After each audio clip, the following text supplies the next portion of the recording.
today my administration has taken historic action to lower costs for American consumers, protect American auto jobs, and make buying a car much more affordable for countless American families and also safer. We're officially terminating Joe Biden's ridiculously burdensome, horrible actually, CAFE standards that imposed expensive restrictions and all sorts of problems, gave all sorts of problems to automakers. And we're not only talking about here, we're talking about outside of our country, because nobody could do it. Nobody wanted to do it, and it was ridiculous, very expensive.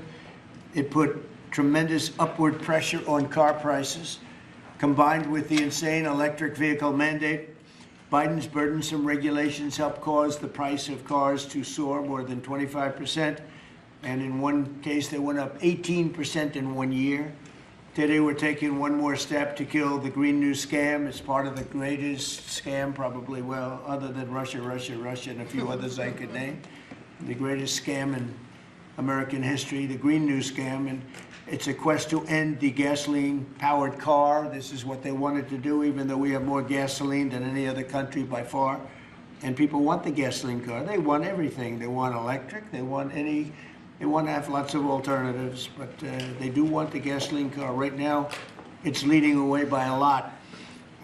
The car business is a very interesting business, but we want to keep it that way. I want to thank Transportation Secretary Sean Duffy, Deputy Transportation Secretary Stephen Bradbury, as well as CEO of Ford, Jim Farley. Jim, where is Jim? Let's see. Hi, Jim. Congratulations. You're doing a great job. CEO of Stellantis, Antonio Filosa. Thank you very much, Antonio. Chairman of the National Automobile Dealers Association, Tom Castrida. Yes, sir. Thank you very much, Tom. Great to have you. And Manager of General Motors Orient Plant, John Urbanek. Yes, sir. Thank you, sir. Great to have you guys here. And you're going to say a few words in a minute about how ridiculous this was, but we've just freed you up. So you're going to have a good day. You're going to have a good number of years. Thanks as well to Senators Shelley Moore Capito, Ted Cruz, Kevin Cramer, Marsha Blackburn, Eric Schmidt, and Bernie Marino, as well as Representatives Sam Graves, Vern Buchanan, Mike Kelly, Roger Williams, Lisa McClain, and Troy Balderson. All great people. These are great people. And I know there's a lot of support long beyond the people that are here. We had tremendous support on this. From day one, I've been taking action to make buying a car more affordable. I signed an executive order to end the unfair, expensive electric vehicle mandate, as you know, where you had to have an electric car within a very short period of time, even though there was no way of charging them and lots of other things. It would have cost $5 trillion to build the charging plants. And as you know, in certain parts of the Midwest, they spent, to build 9 chargers, they spent $8 billion. So that wasn't working out too well. That was done before me, by the way. I wouldn't have let it go forward. We're canceling the EPA's absurd tailpipe emission standards, one of the most important things that I've never had a group of people come to me more powerfully and really just devastated that they had to do it. It was killing them than the automobile manufacturers, the tailpipe emission standards. And I can tell you, your people at Ford were coming to me all the time, and they were saying, like, please, it doesn't do anything, and it's killing us. And it's driving the cost through the roof. And we revoked Biden's emissions waiver for California so that California communists could not regulate the automobile industry and ruin the entire nation of automobiles. And they were doing that, too. But we have that now under control also with your governor, who's got much more than he can control. Now, under the new rules being issued today by Secretary Duffy, the Department of Transportation will rescind the Biden fuel economy prices. And I hate to say that because they were really not economy. They were really, they were anti-economy. They were horrible what they were doing to the costs and actually making the car much worse. But these policies forced automakers to build cars using expensive technologies that drove up costs, drove up prices, and made the car much worse. The action is expected to save the typical consumer at least $1,000 off the price of a new car, and we think substantially more than that. Under the Trump administration, $70 billion are now being invested in the American auto industry. Ford has announced it will invest $5 billion across its Kentucky and Michigan plants. Is that a correct statement? That's right. That's a lot, $5 billion. You could do more. Creating at least 4,000 new jobs. Stellantis announced that it will invest $13 billion to expand its U.S.-based manufacturing by more than 50% and open new manufacturing facilities across the country. And I think a big part of that is also the tariffs. Because of tariffs, they're coming in, not only the automobile industry, AI, we're leading China in AI, we're leading everybody in AI, we're leading everybody in everything. We have the hottest country right now. I will tell you, a lot of political people behind me, great political people, very successful political people. We have the hottest country anywhere in the world. 1 year ago, we had a dead country. And now we have the hottest country anywhere in the world. And it started from November 5th, but it also started when we did the tariffs, and we've had tremendous support on the tariffs. It's bringing in trillions of dollars of wealth. It's bringing in national security. And I've stopped 8 wars, and of the 8 wars, 5 of them have been because of tariffs and trade. So they're very important. And General Motors plans to invest $4 billion as it brings its manufacturing back to the United States from Mexico. After falling by 5% under Biden, U.S. auto production has surged by 10% so far this year. You know, I won the auto workers vote, but now even the head of the auto workers said Trump is the greatest president we've ever seen. And he happens to be right about that. But we're protecting our auto workers, and we're making it easier for every family to afford high-quality cars. In other words, we're bringing automobiles back and the manufacturing of automobiles back into this country. We lost 52% over the years, 52% of our automobile manufacturing. You see it, closed factories all over the place. Now they're all opening up. They're being, in most cases, they're being knocked down, and new ones are being built in their place. And a big beneficiary is the state of Michigan, but South Carolina, even states that didn't really do too much with the automobiles, they're opening up plants. It's been amazing. So between automobile plants, AI plants, and plants of every other nation, really every other type, including chips, we're going to have a big percentage of the chip market very soon, not because of the CHIPS Act, which was horrible and ridiculous, where we just gave these companies billions and billions of dollars, and they just kept the money, but because of what we did with tariffs. They have to build here, otherwise they're going to have to pay tariffs. They won't be able to do business in the United States. And we're going to have a big percentage of the chip industry. As of about a year ago, 2 years ago, we had none. And now we're going to have a very big percentage when it all finishes out. So I'd like to ask Secretary Duffy to speak, and then Mr. Farley, and then Filosa, and Urbanik, and Castrita. And also, we're going to ask some of our political leaders to speak, because let me tell you, they went out of their way. This was not easy. And people were brainwashed. This is a green new scam. And people were paying too much for a car that didn't work as well. And now they're going to have a great car that's going to be environmentally friendly, but it's going to cost you a lot less, and it's going to work great. All of the nonsense is being taken out of the cars. So, Secretary Duffy, could you say a few words? Thank you, Mr. President. So yesterday at the cabinet meeting, the president was talking about affordability, and the way that Democrats talk about affordability is a lie. Today is a perfect example of that. So these CAFE standards used what was contrary to the law. The Congress set a rule that says you have to look at combustion engines. Biden and Buttigieg actually did an analysis using... Edge. I'm sorry. Buttigieg used EVs and hybrids to come up with a 62 mile an hour per gallon standard, which I think the car companies will tell you is completely unattainable.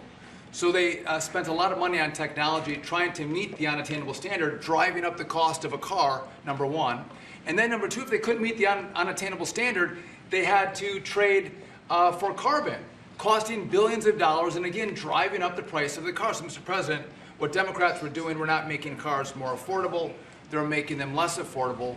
The consequence of that is going to be that more Americans can afford to buy a new car, which means they're going to be safer on the roads because of all the great new technology we have that save lives.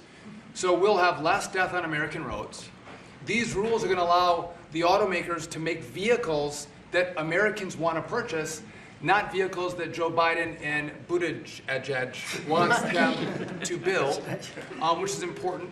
But also, this is important for American jobs. The more cars we sell, the more jobs we have in this country. And so this is jobs, this is freedom, and this is common sense, Mr. President. So thank you for your leadership. And I appreciate what the Senate did with the big, beautiful bill and what we've done here today. So thank Thank you, you Mr. very President. much. A big, beautiful bill is, it's something. It's amazing. Wait till people see the benefits and the lower taxes that they're going to have, lower regulations. So, how about Ford? Mr. President and Secretary, all the important lawmakers here, competitors, today is a victory of common sense and affordability. We're very proud of Ford to be the #1 auto producer in our country. 80% of the vehicles we sell here we make in our country. Right. And we never left, unlike many of our competitors. We're the #1 exporter, and we have the most auto factory workers. And this CAFE standard that is aligned with customer demand is the right move for a lot of reasons. We were #2 last year in EV sales, we were #3 in hybrid, and we're the leading brand for combustion. We believe that people should be able to make a choice, as you said, Mr. President, and we will invest more in affordable vehicles. This allows us to invest in affordable vehicles made in the U.S., which we will take the lead on, and will allow us to make vehicles more affordable. So thank you for making this step for all of you. Thank you very much. One of the other things we're doing, it's separate from this meeting, but I think everybody here would agree with it. If you go to Japan, where I just left, and if you go to South Korea and Malaysia and other countries, they have a very small car, sort of like the Beetle used to be with the Volkswagen. They're very small, they're really cute, and I said, how would that do in this country? And everyone seems to think good, but you're not allowed to build them. And I've authorized the Secretary to immediately approve the production of those cars. So you'll be able to buy, they really are, they're actually, some of them are really beautiful, actually. If you take a look, Honda, some of the Japanese companies do a beautiful job. But we're not allowed to make them in this country. And I think you're going to do very well with those cars. So we're going to approve those cars. Would you like to say something about that? Well, no, just that he never stops working, so even when he's on Asian time, he's calling me at midnight in the States. But he gave me the directive to clear the regulations on this, to which we have. And so if Toyota or any other company wants to make smaller, more affordable cars, fuel efficient, we have cleared the deck so they can make them in America and sell them in America. They're really nice and less expensive. And it really gives people a chance to have a car, you know, have a brand new car as opposed to a car that maybe isn't so great. And so you car companies start thinking about that. I think it's going to be a tremendous market. Please, would you like to say something? Thank you, Mr. President. It's a great day for us at Stellantis today, because it's the day where we see CAFE regulation reconcile with real customers' demand. That's why at Stellantis we decided to invest to Jeep, Ram, Dodge, and Chrysler $13 billion in the next 4 years, increasing production by 50%, delivering to the market 5 new vehicles, and creating 5,000 additional jobs. That's because we believe in what you, Secretary Duffy, and all your team is doing in this country. We believe in growth, and we are ready to invest even more. So thank you very much. Thank you very much also for this great news of the K cars, which we are very interested in, and we are very looking forward to work with Secretary Duffy, your team, in the future for the next steps. Thank you very much. Well, get ready for those cars because we've already cleared the way. You can start right away. We will. Okay? Thank you very much, Mr. President. Thank you very much. Please. Mr. President, thank you so much for having me. Thank you very much. We support your leadership for this issue that is so important to the auto industry. I'm here representing the hard-working men and women of Orion Assembly in Michigan. Right. The facility, our manufacturing facility there, is currently going through a retool so that we can build additional U.S. manufactured pickup trucks and full-size sport utilities for our customers, and we're so excited about that. And thank you for your support. Secretary Duffy, thank you as well. And this is largely coming in because of the tariff situation.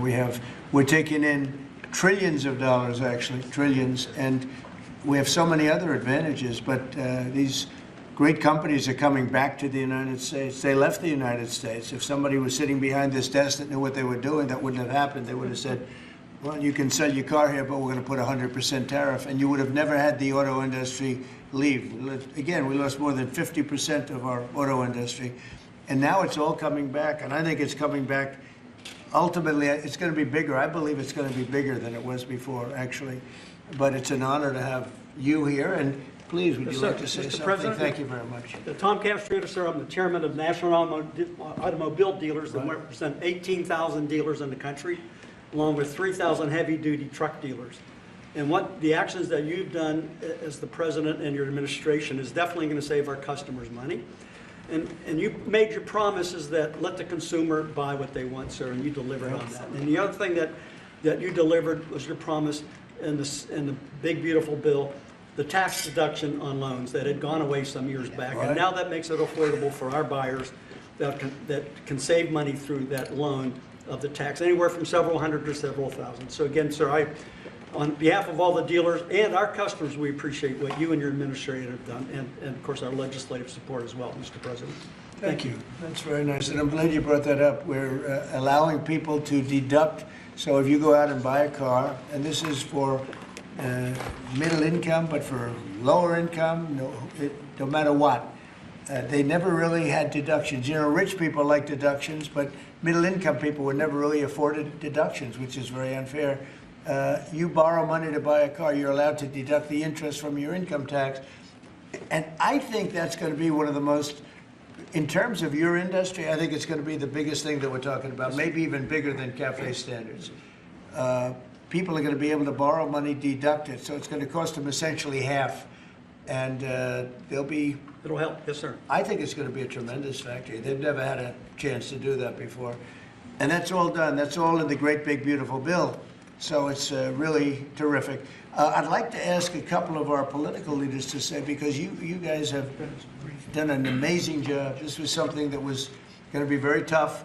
We had to fight lunatics to get it done, and they had no answers. You know, it's you just present them with the facts, and they just say, well, we're just not going to vote for it. They couldn't talk about it, but they didn't want to vote. I see Mike Kelly, my friend back there, has been with me from day one, right? Yep. What do you have to say, Mike? Well, you know what? I think you hit the key. Everybody's talking about the same thing. You know, In America, look at the way they like each other. You can, now you can see, there's no hatred between these two guys. no, as long as I beat his price, we're friends.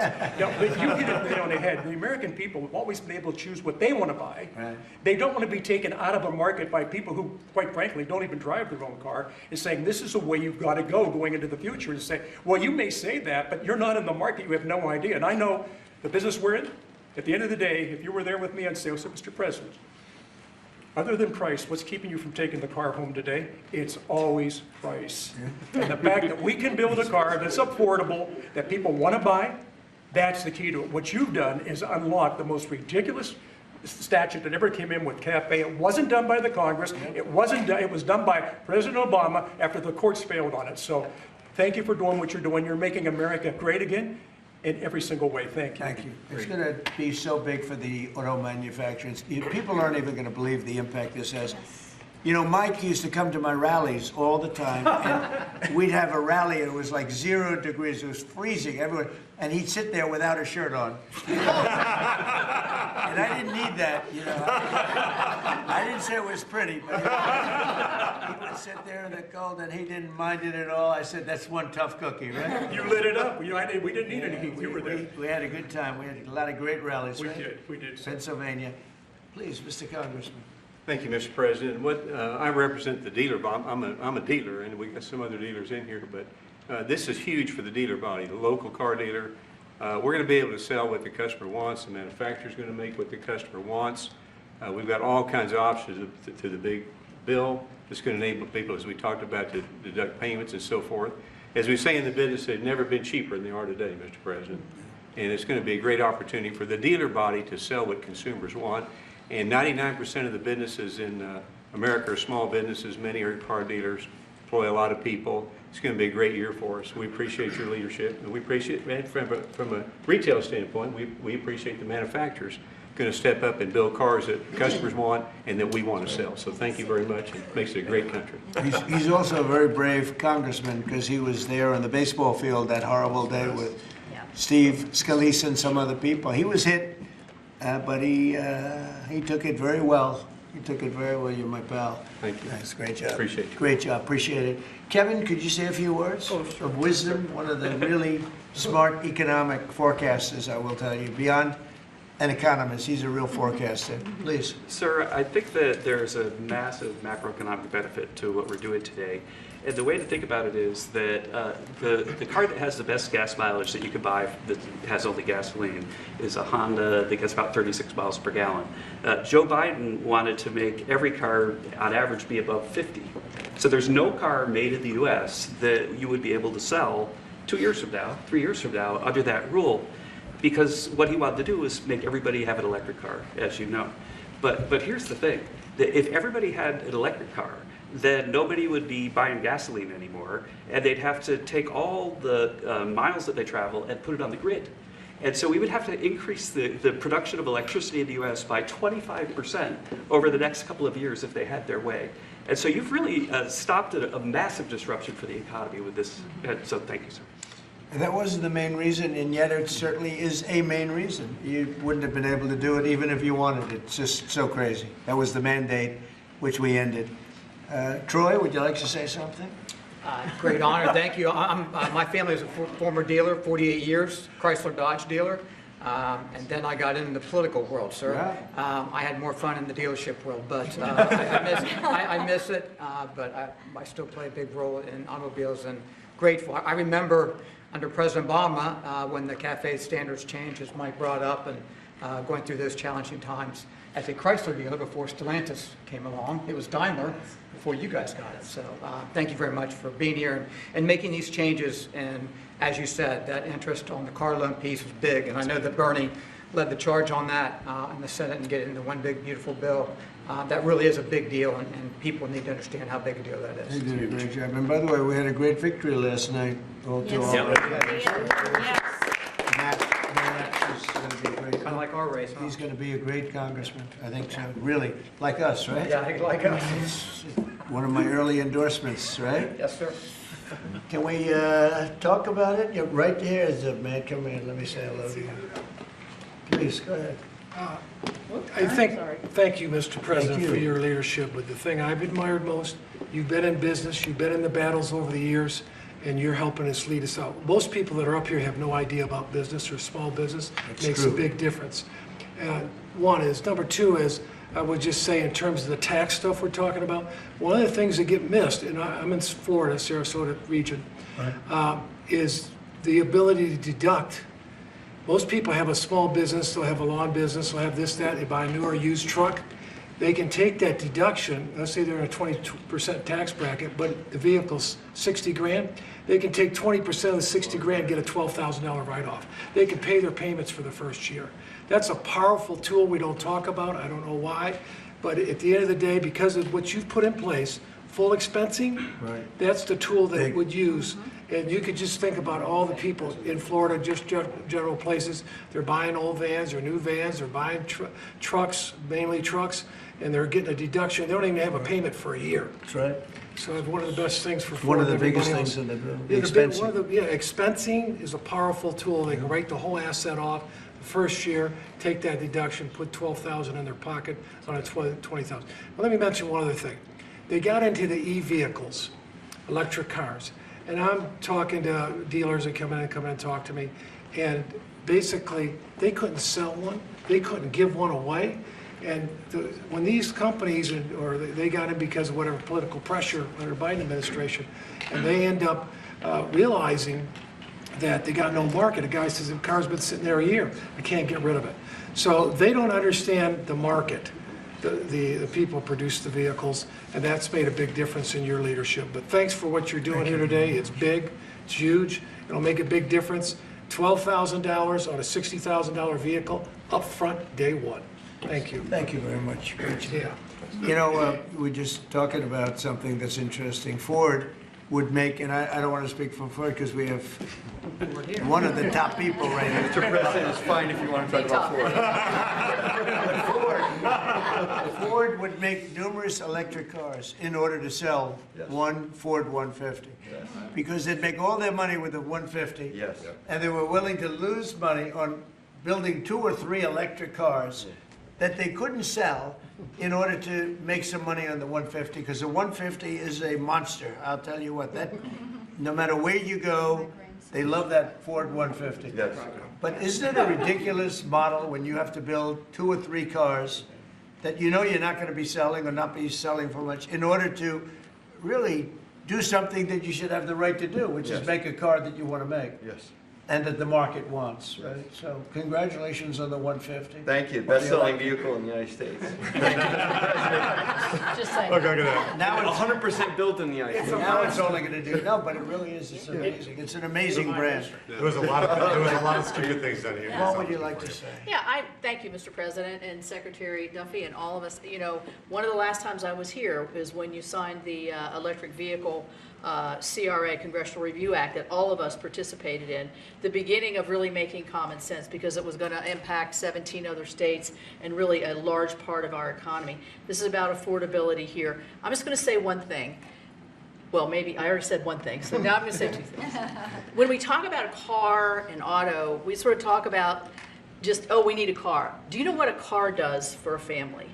You can take your children to school, you can go to the store, you can visit your mother, you can go to church, you can have a job, you have the flexibility that you need. A car for an American family is about a roadway to prosperity. Big deal. It's a big deal. And so by making them more affordable, making them more choice-driven by what families want and need, today is a great day for the American family. Absolutely. Thank you. Absolutely, and the American worker. Say. Well, thank you, Mr. President and Secretary Duffy, and to my colleagues that are here. In Tennessee, we make great automobiles, and we have a fantastic workforce. And whether you're GM or Ford, with their new investment in Tennessee, or Nissan or VW or Toyota with the engine plant, what you see is the components that are necessary to build these cars. And removing these standards and making cars more affordable does mean that more people will purchase them, but it also means we're going to have to make more cars to meet that demand, and for Tennessee, that is a great thing. So, you know, I'm just sitting here and I'm thinking, like, we have the biggest auto manufacturers in the world. They're talking about investing billions and they're investing it as we speak, but billions and billions of dollars in our country. Thank you very much. And they're here. They're not like, well, maybe we'll do it. They're doing it because of tariffs, and they're doing it because of maybe they like the president, and we're doing things like this for them, which frankly, no matter who you are, this should be done. And we're doing things like deductibility of interest. When you borrow money to buy a car, you're allowed to deduct it from your income tax. That is a massive tax cut for people that probably are going to be trying to buy that car anyway. And I really think that that interest factor is going to be one of the biggest things. When I was proud of that because I thought of it, and it seems so simple. Other people are allowed big interest. If you're a rich person, you're allowed to have big interest deductions for different things you do. But if you're a middle-income person that has to buy a car, you were never entitled to anything. And now you're getting a full interest deduction on the loan. And I think that's going to have one of the biggest impacts. But we're here with companies that are investing tens of billions of dollars in our country as we speak. It's not going to be in 2 years or 3 years. A lot of it's because of the expensing provision in the bill, in the big, beautiful bill. But a miracle is happening in our country. It's a miracle. This is just the auto industry, but we have other industries where it's the same thing. They're building all over our country, and this is a revolution is happening. It's a business revolution. It's a jobs revolution. It's a car revolution. We're bringing back the car industry that was stolen from us because we have people that didn't know what they were doing sitting at this desk. And they put the wrong people in because they weren't advised properly. And this is really an incredible thing that's happening. Go ahead, Kevin. Well, thank you, Mr. President.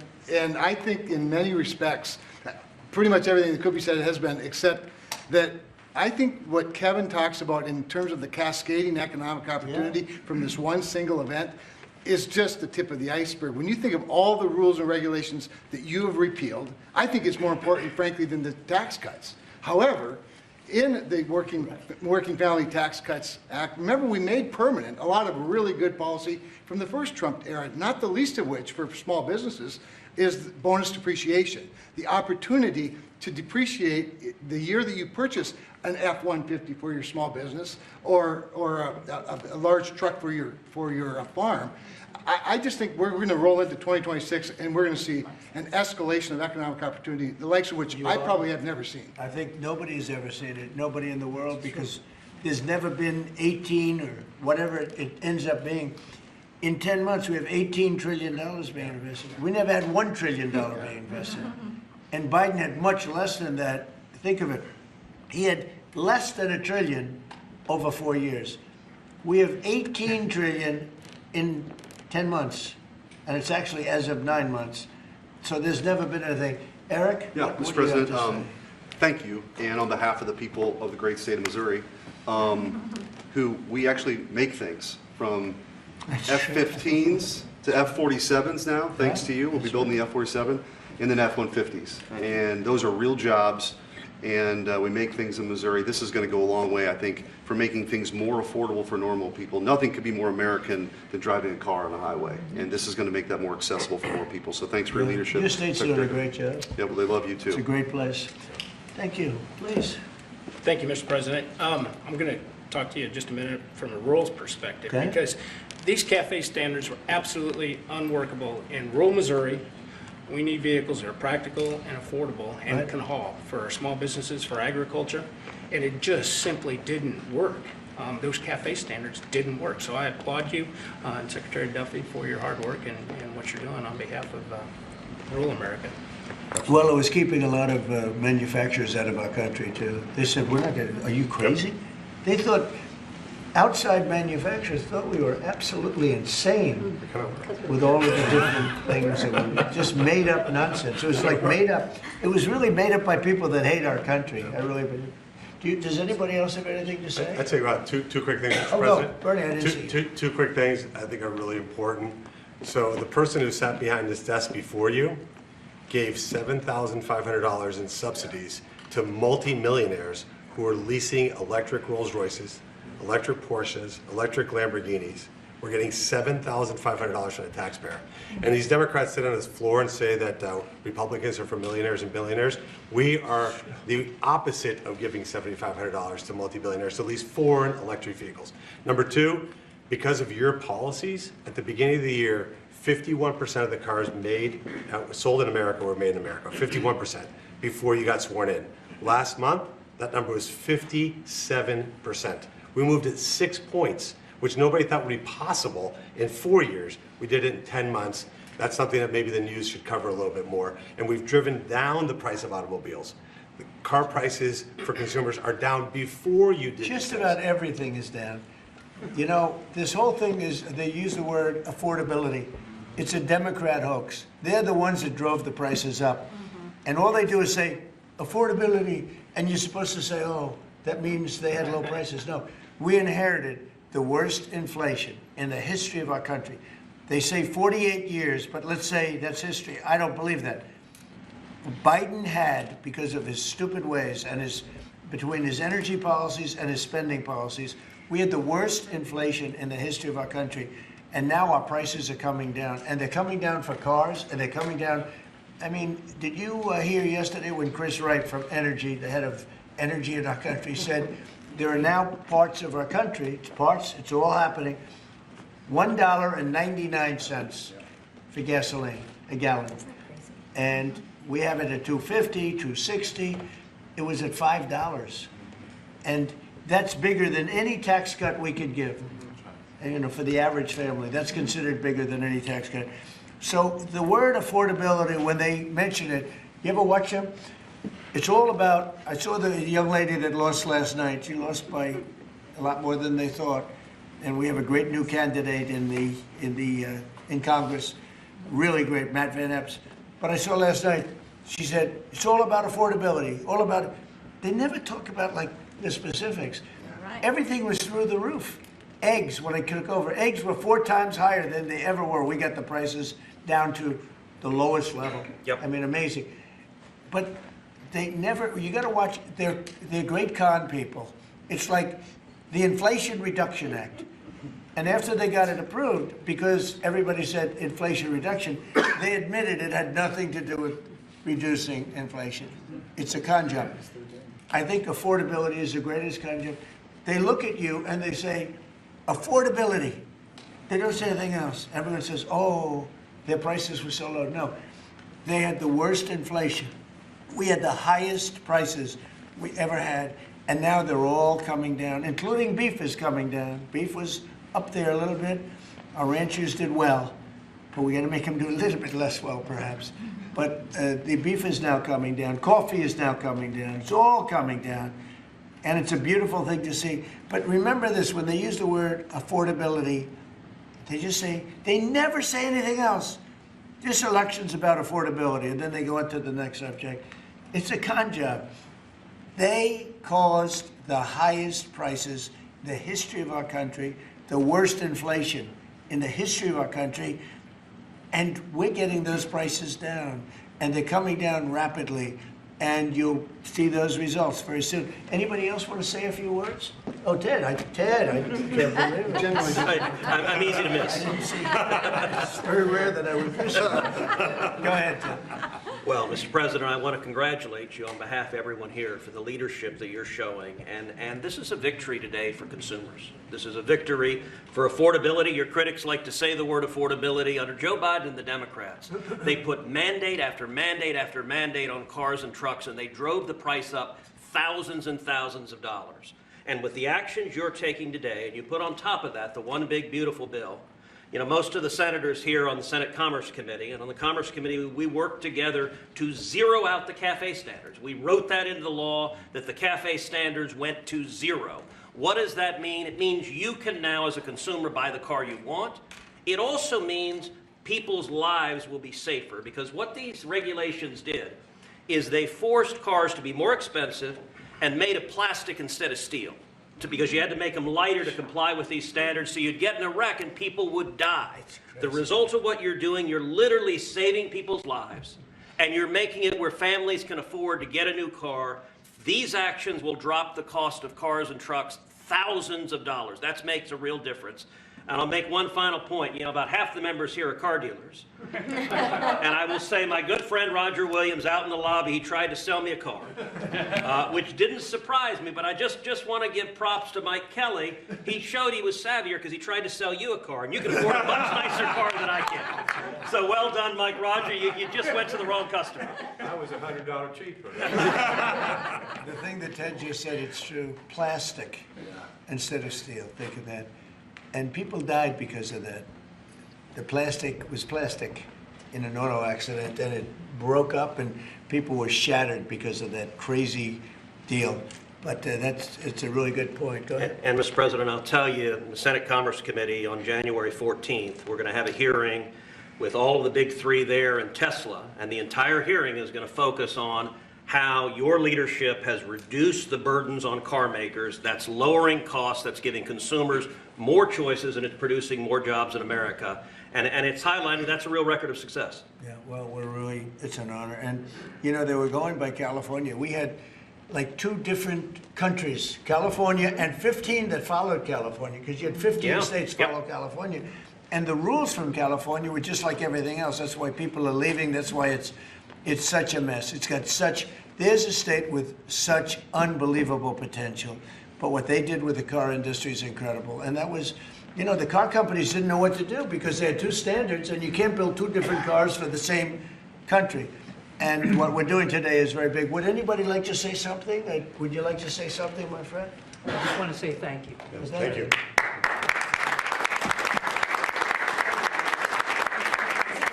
Brian, Mr. President, thank you. And again, we love you, Brian. oh, I love you too, Mr. President. He's I've always said, he's a good man. well, Go I ahead. appreciate that. I've always said you've tackled the three M's: mortgage, munchkins, and marriage. You've solidified all of those. I'll add motor vehicles to that now.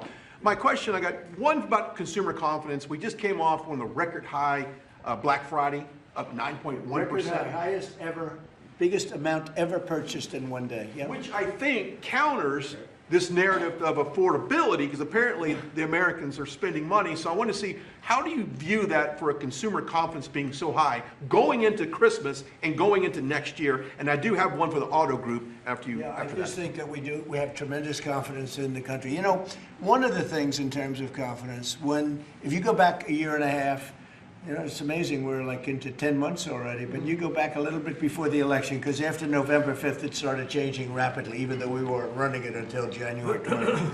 But when you look back and you look at the enlistment of soldiers, people that wanted to join the military, the Army, Navy, Air Force, Marines, Coast Guard, it's like booming, it's all Space Force. But we had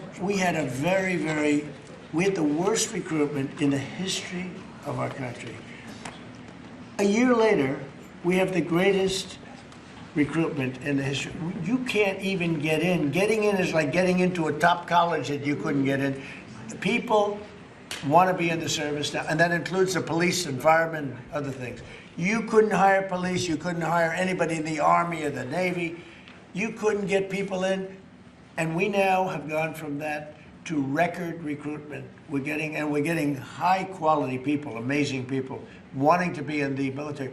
They have spirit now, you know, call it what you want, but that's part of it. But they have great spirit now. It's a great thing. Go ahead, ask your second question. Okay, my second question, I've got a lot of close family friends that are in the automotive business, own dealerships all across Southern California. They sent me a question to ask you.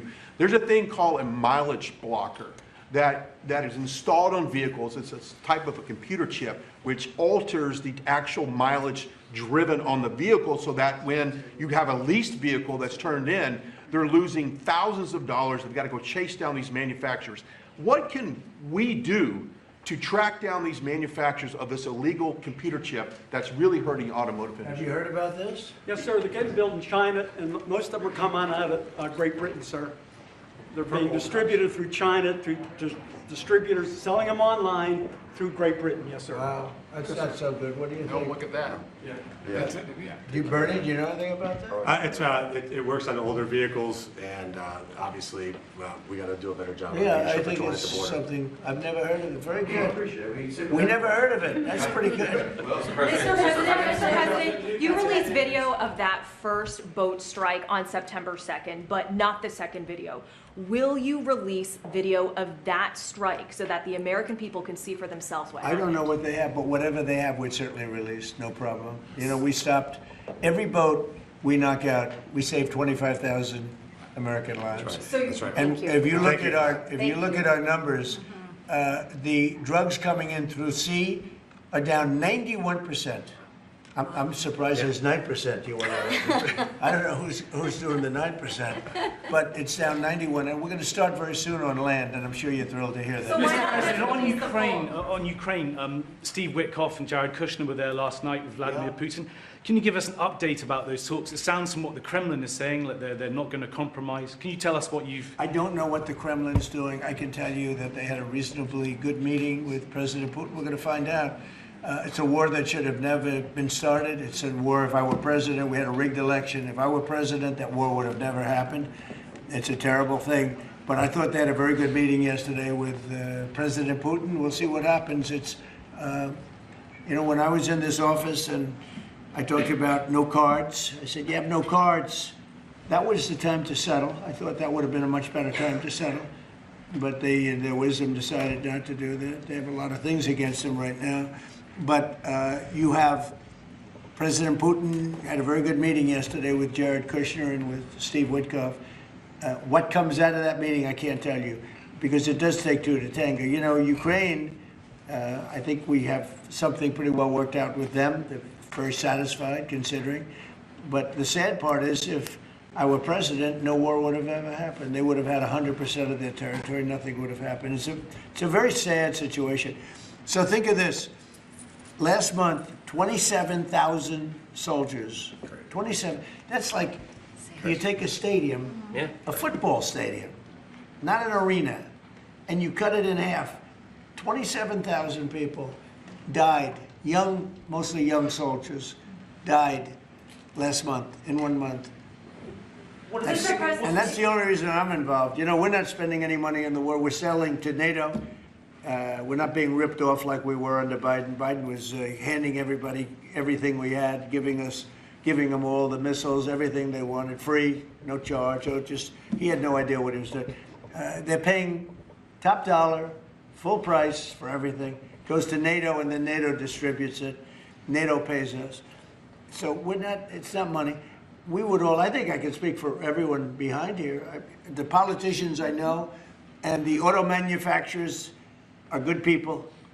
They don't want to see 27,000 people die for no reason whatsoever. And that's the only reason I'm trying to help. Yeah, please. Mr. President, switching to Venezuela for a second. Have you checked back with President Maduro? I mean, is your pressure campaign working? And do you think, has he responded to your demand that he leave the country? It's not pressure campaign. It's much beyond that, I think. But I spoke to him briefly, just told him a couple of things. We'll see what happens with that. Venezuela sends us drugs, but Venezuela sends us people that they shouldn't be sending. They emptied their prisons into our country. They sent us killers, murderers. They sent us drug dealers at the highest level. They sent us gang members. They sent us people from their mental institutions. They emptied their mental institutions into our country.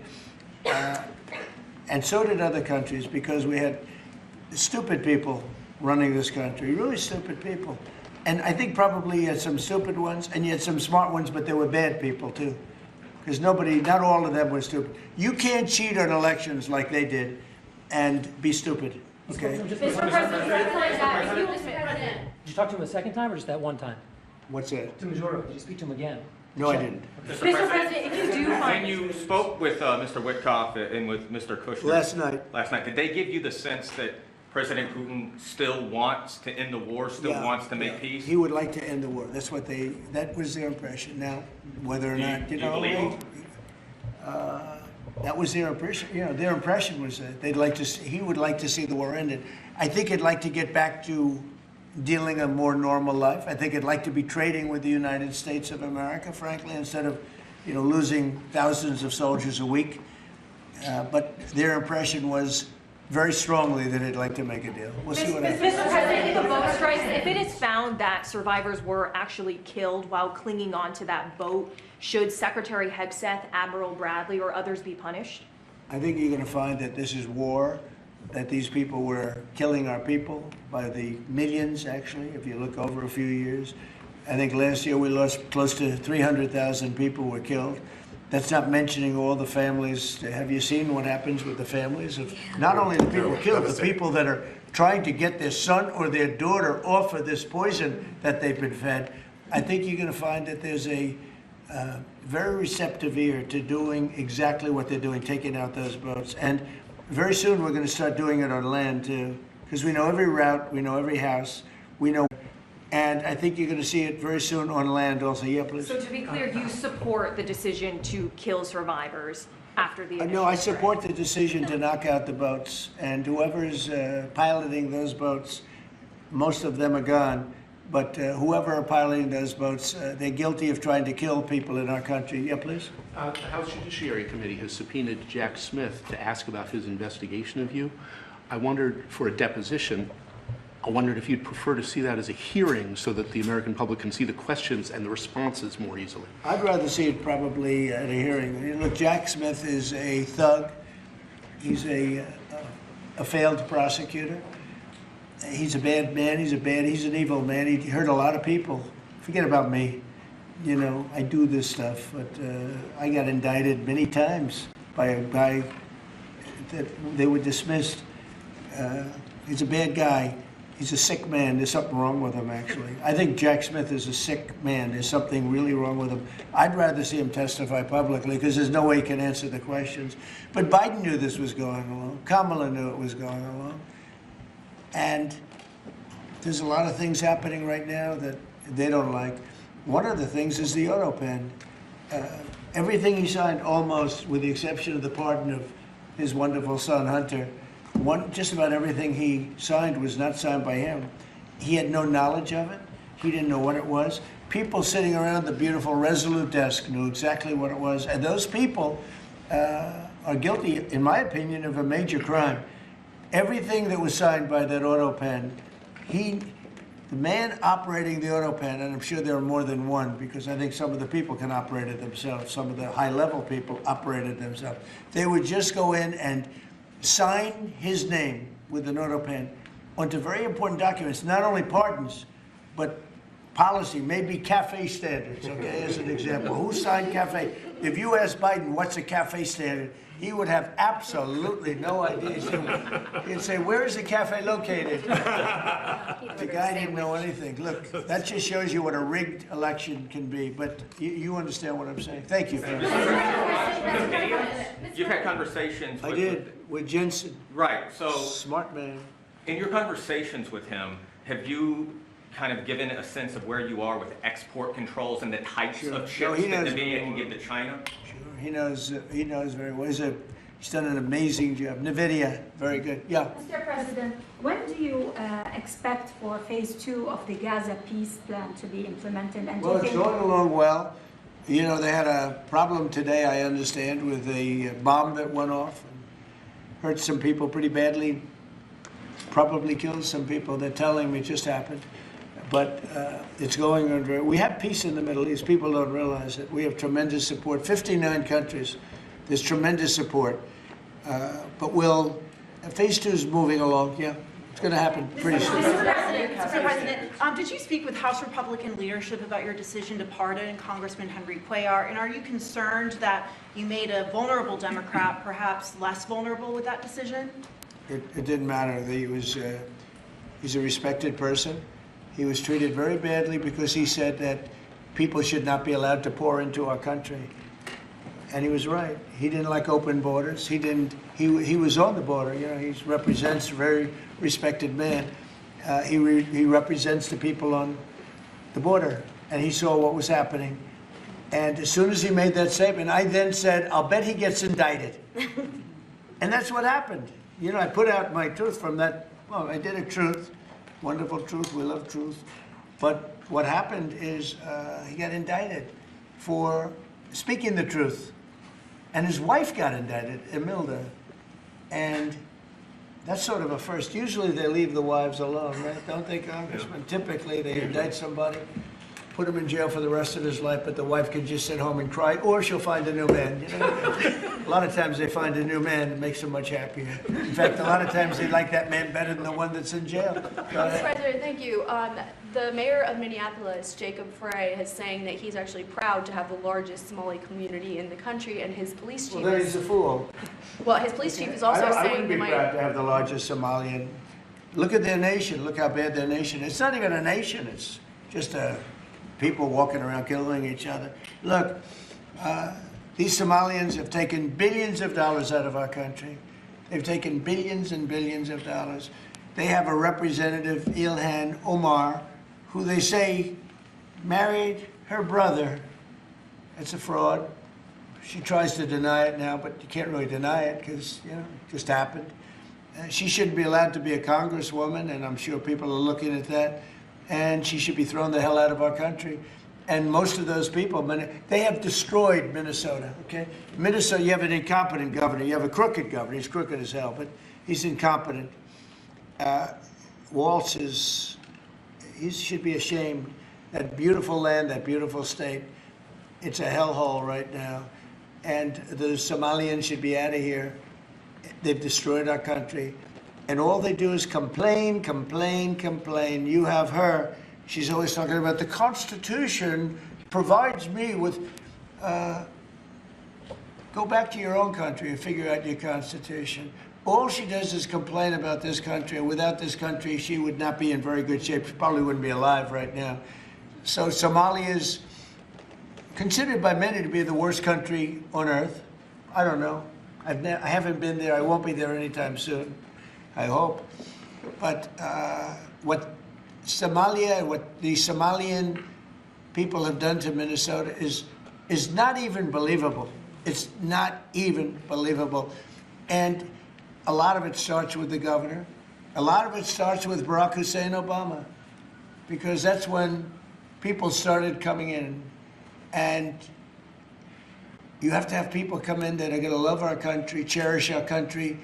They want to kiss our country goodnight. They talk about our country. We want them to pray for our country. This is not the people living in Minnesota. And she's a disaster. She should not be, and her friends shouldn't be allowed. Frankly, they shouldn't even be allowed to be congresspeople, okay? They shouldn't even be allowed to be congresspeople, because they don't represent the interests of our country. Anybody else? Mr. President, the automakers spent billions on meeting the Biden EV rules. Should they be able to recoup that somehow, given the change? And there's a question about not doing it. No. I'm not letting them recoup. They're going to do just fine. You know how they recoup? From this point forward, they'll do very well. Can you also talk about the USMCA and what you're thinking about renegotiating that with the automakers? Well, that's just an ongoing thing. It expires in about a year, and we'll either let it expire or we'll maybe work out another deal with Mexico and Canada. But look, Mexico and Canada have taken advantage of the United States, like just about every other country, in all fairness. It's not them, I'm not blaming them. But every country, because we had stupid people running our country. We had a lot of stupid people running. That's why we have $38 trillion in debt. But the beautiful thing about the tariffs is we'll start paying off that debt. The money coming in, they're finding money in our country now that they never knew existed. The other day, $30 billion. Where did it come from? I said, why don't you check the tariff show? They said, sir, that tariff hasn't started yet. It doesn't start till January. I said, no, it started 2 months ago. They called back, sir, you're right, it was from tariffs. No, we have a whole different country. I hope the Supreme Court, I pray that the Supreme Court understands the importance of the sensible, really, I mean, this would be country threatening if something happened with regard to that. You know, the people that brought that case are bad people. They're very bad people. They hate our country. They represent foreign countries, including China. But they represent, and China's paying us a lot of money now in tariffs, but they represent people that really don't like our country much. And I know some of them, and they're scum. In my opinion, they're scum. They're absolute scum.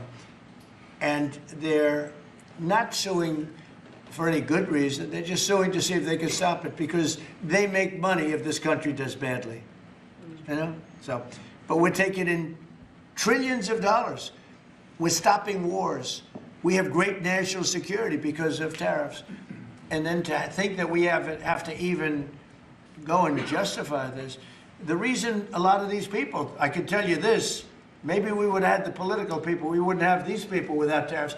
The people that are up here from Stellantis and Ford and General Motors, great companies, including this gentleman, they wouldn't be here today if we didn't have tariffs. They'd be building their plants in Mexico and other places. They're leaving Mexico and they're leaving Canada. They're leaving because they ripped off our country. They took our businesses away from us. And now, because of tariffs, they're all coming back. So it's a great thing. Thank you very much, everybody. Mr. President, you call Somalians garbage. What about saying thank you, keep moving. Thank you, cameras. Thank you, keep moving. Thank you, guys.